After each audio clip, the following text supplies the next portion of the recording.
The question says that a point charge causes an electric flux of minus 1.0 into 10 to the power 3 Newton meter square per coulomb to pass through the spherical Gaussian surface of 10 centimeter radius centered on the charge.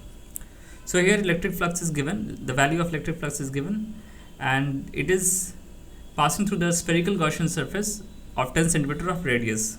Now we can assume it as phi 1.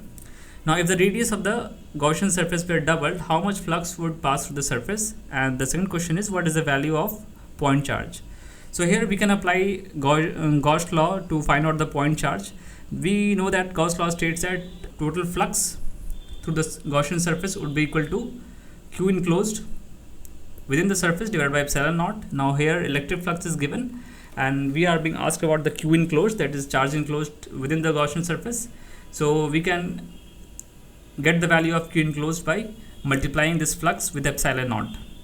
Now the first question said that if the radius of the Gaussian surface were doubled, how much flux would pass through the surface? Now let us assume that the first case where radius was r, the flux would be equal to phi 1, and the second case where r is doubled would be equal to phi 2.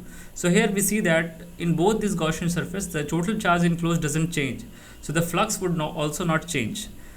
So that's why we can say that the flux remains same even if the radius is doubled. And the charge enclosed, as I told you earlier, we can find it using this formula.